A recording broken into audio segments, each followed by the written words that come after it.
The Book of Genesis, Chapter 1. In the beginning God created the heavens and the earth. Now the earth was formless and empty. Darkness was over the surface of the deep, and the Spirit of God was hovering over the waters. And God said, "Let there be light." And there was light. God saw that the light was good, and he separated the light from the darkness. God called the light day, and the darkness he called night. There was evening, and there was morning, the first day. And God said, "Let there be a vault between the waters to separate water from water."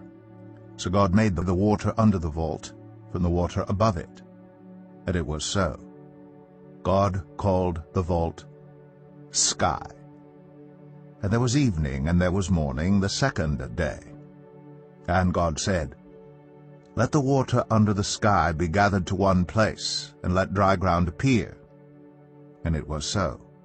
God called the dry ground land, and the gathered waters he called seas. And God saw that it was good. Then God said, "Let the land produce vegetation, seed-bearing plants and trees on the land that bear fruit with seed in it according to their various kinds." And it was so.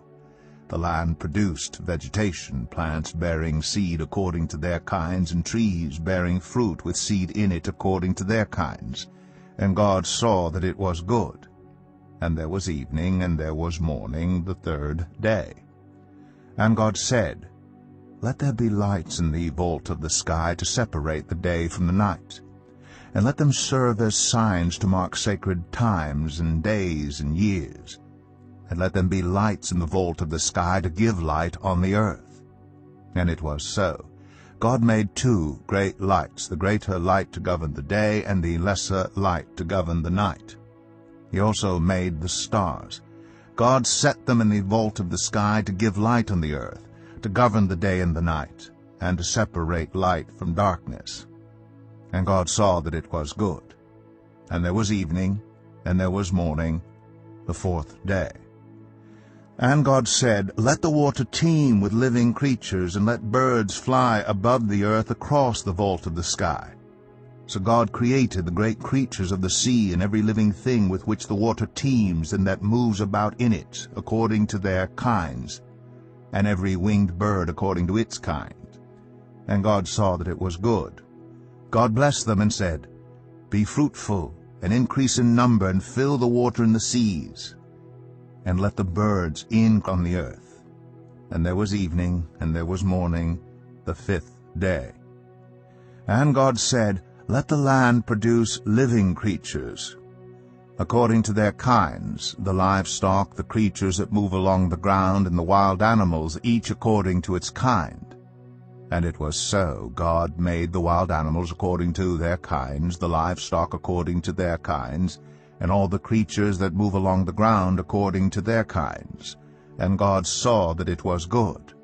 Then God said, "Let us make mankind in our image, in our likeness, so that they may rule over the fish in the sea and the birds in the sky, over the livestock and all the wild animals, and over all the creatures that move along the ground." So God created mankind in his own image. In the image of God he created them. Male and female he created them.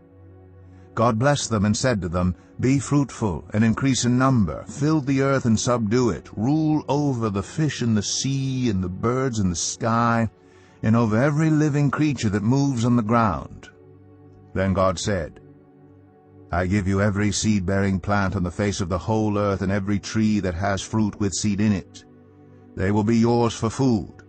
And to all the beasts of the earth, and all the birds in the sky, and all the creatures that move along the ground, everything that has the breath of life in it, I give every green plant for food." And it was so. God saw all that he had made, and it was very good. And there was evening, and there was morning, the sixth day.